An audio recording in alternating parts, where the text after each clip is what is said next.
What's up guys, it's ElasticSpyder here, and in today's video, I'm looking at the Tier 9 French cruiser, the St. Louis. Now, if you don't know how I am playing this, I will tell you right now. The way you play this is you have to do some challenges, or combat missions as they're called, on the public test server. The public test server lasts until April 17th, and it ends sometime on that day. But if you complete some challenges, it's really a few wins. You have to complete 2 wins in a Japanese and 2 wins in a US ship, and then 1 win in British, German, and Soviet ships. And that's all you have to do, and then you have to play another battle, and then you will get the St. Louis. So, I was fortunate enough to have some friends to play with, so that helped out a little bit. One thing I do want to point out is, again, this is the test server, so the quality of play isn't as high as you would expect, nor is it very representative of, let's say, your respective server, depending on if you're watching this from an EU or an NA perspective, or any of the other servers. But I just want to get that out of the way, because I know someone will say that the games aren't as good as they could be, or they're better than they should be, or what have you. But this was actually my first game, and that was a nice Citadel. This was actually my first game in the St. Louis, and I didn't really know what to expect. I haven't been paying too much attention to the French cruisers, because I want it to be more of a surprise. I don't want I don't want to get hyped for them, and then they actually end up being somewhat poor in terms of their performance, so I kind of try and stay out of it. I just leave the basics, and that's pretty much it. I just want to know the basics, what's going on, that sort of thing. So, but I am playing with some of my buddies from the EU server, Mr. Oliver and Mr. Stuntman. You probably know Stuntman. He has been the kind host of his podcast that he does. I believe it comes out every Monday on his channel. A link will be in the description, so you can go check that out. And yeah, because he's a really awesome guy, and he's very good as well. He makes some awesome videos. So far, team has kind of pushed to C, it looks like. However, we're also split at A as well. So we're not too focused on one cap, but at the same time we are. So since this was my first game, I am testing how the ship plays, and so far I've really liked it. I think it does play a lot like the Baltimore does, but at the same time some aspects they're not quite Baltimore-esque, such as you don't get heavy hitting US AP, that's for sure. But I still feel like the AP is quite deadly, even for a tier 9. You can see they're 9k almost on that superstructure of that Iowa. So while it's not super heavy, or at least I don't know that it's super heavy, it still does pack a punch when you hit the right areas, and especially with broadside battleships, that's some pretty nasty salvos you're getting off. So I'm going to be making a lot of comparisons to the Baltimore throughout this gameplay, just because I think that is a good comparison to make.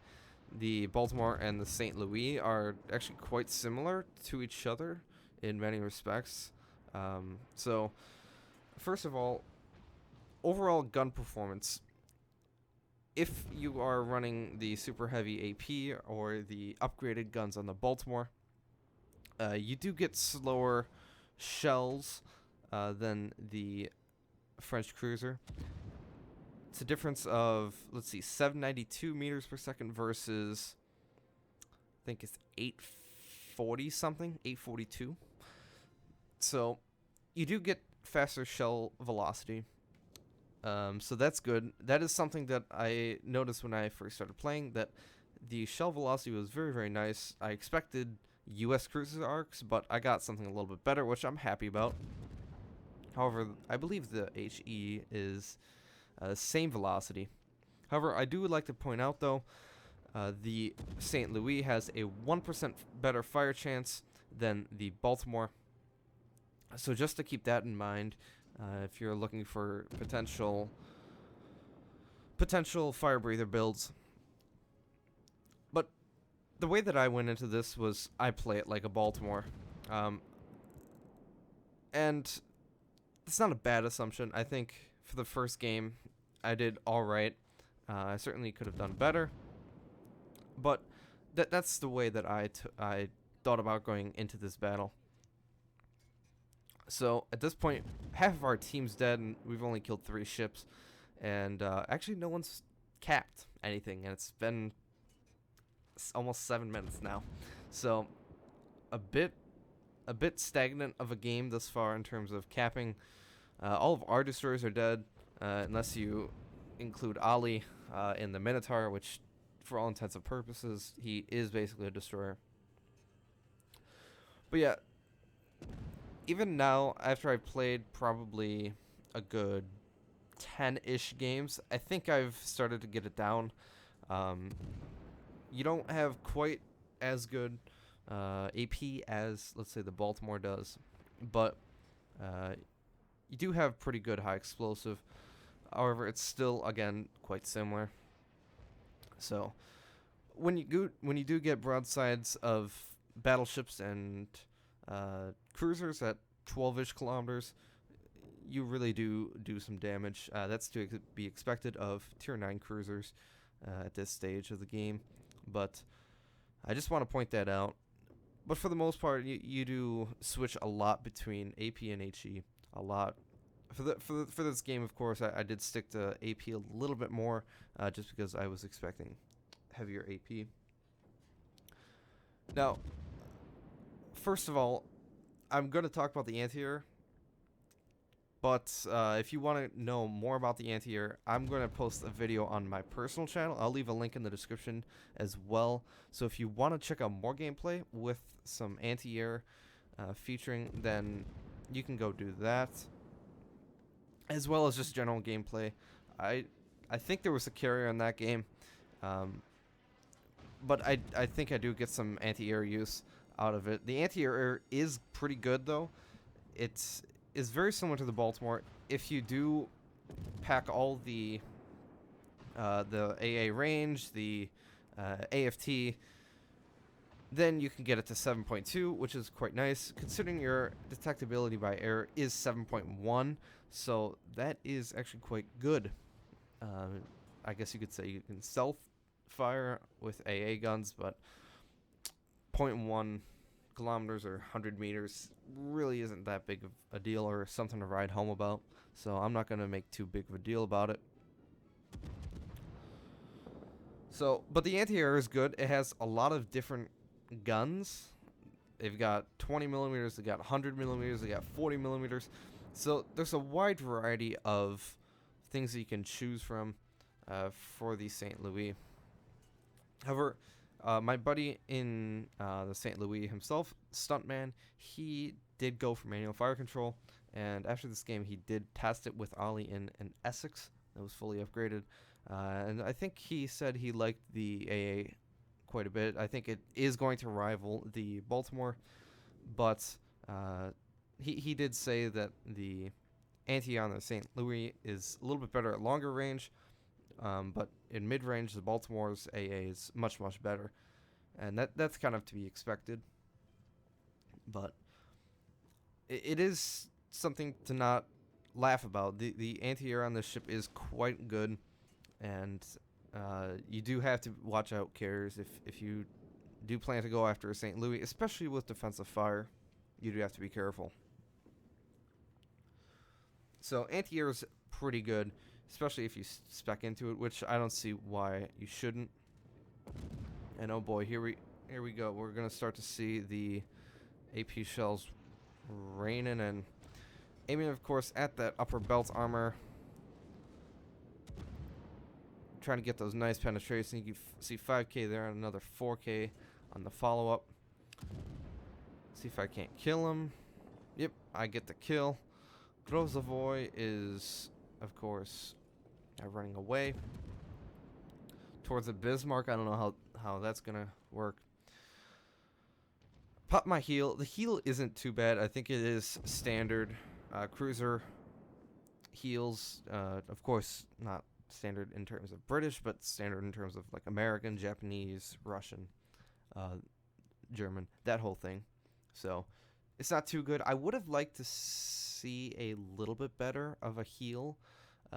Not of course as crazy as the British rather, but I would have liked to see something a little bit better. I know that they do get that awesome speed boost, which you can trade out for a catapult fighter, which I actually kind of do like. The speed boost has gotten me out of certain situations a little bit quicker, and it's just nice to be going around 36, 37 knots, depending on if you're running speed flag, and just zoom around the map and basically outrun any cruiser, and even some destroyers to that extent. Friend in the St. Louis, he manages to kill that Edinburgh, and we've kind of turned this game around. There was pretty close at the beginning and towards the middle, but now we've kind of turned it around. So, yeah, anti-air is good. The heal is good. And the speed boost is very, very nice. I really do like the speed boost. The destroyer gets spotted there, and he's running with his tail between his legs. I kind of don't blame him. Inside of 9 kilometers, I'm going to start pelting this guy with AP, and I'm going to hold off my torpedoes just in case I might need them later. Maneuverability, though. Maneuverability is quite good. With steering gears, I get my rudder shift down to, I believe, like 8.9 second rudder shift, which is very, very good. And it's got a very small turning circle, 760 meters, I believe. So very, very maneuverable, very, very agile. And that all kind of seems to be the theme of the French cruisers. That seems to be the theme of French cruisers. Pretty maneuverable, and overall just good ability to zoom across the map. So Yamato's gonna die sooner or later. Concealment isn't all that great. 11.5 with a full concealment build. Bit underwhelming. Would have liked to seen that around 10.5. That would be very, very nice if it was 10.5. But I can't complain too much. 11.5 is a little bit worse, but it's definitely manageable, especially with speed boost. It helps you dodge torpedoes and other stuff. So concealment's not bad. I mentioned I'm not going to be able to torpedo beat this here. Probably should have been able to, though. That's not a problem. I've got a lot of health left. But I mentioned the concealment by air earlier, 7.1. Of course, 7.2 kilometers is your AA range. Managed to finish that Z46 off. Grozavoy is actually quite low. So, concealment's okay. And what is this ship good for? I think it's good for several things. I think it's a good cruiser that protects battleships, or cruiser escort, or battleship escort rather, sort of like the Donskoy. But I do think it's good for that. I think it's good for as a pivot, like in competitive, you have, if a bigger force is coming your way and your team is going the other, I think this is a good ship just to kite away and just pelt from range. It's got the shell velocity, but it's also got the great speed boost as well. Alright, boys and girls, looking at the post-battle results here. 106,000 damage, not a bad game in my first game ever in the St. Louis. Credits and XP are nice. And 2 ships killed, 2 citadels, and 2 2 defend ribbons, as well as a plane shot down, which is very, very nice. Team score here. Ollie did carry the team. It was quite a good carry on his part. Stuntman came in second, and I came in third. I would like to have been on top, but Minotaur is very, very good. It is borderline OP. Let's just say that. Detailed report. Actually, a lot of damage with AP. I do expect the AP to HE ratio to be more closer to 50%, maybe 55 for AP. That's just something I expected. I didn't get any torpedo hits, unfortunately, but the torpedoes aren't something to write home about. They are 9 kilometers though, so that is quite nice. 1.0 million potential damage. Quite nice. Something you don't typically see in this, I guess, somewhat light of a cruiser. It is technically a heavy cruiser, but in any case, it feels like a lighter cruiser. But whatever. Credits and XP. Hope you guys enjoyed this video. Please smash that like button. Share this video where you see fit. And if you're not subscribed to our YouTube channel or my YouTube channel, the links will be down in the description below. Of course, you want to watch that other video that I'm going to post on my personal channel. Really helps me out. But hope you guys enjoyed this video, and I'll see you guys later.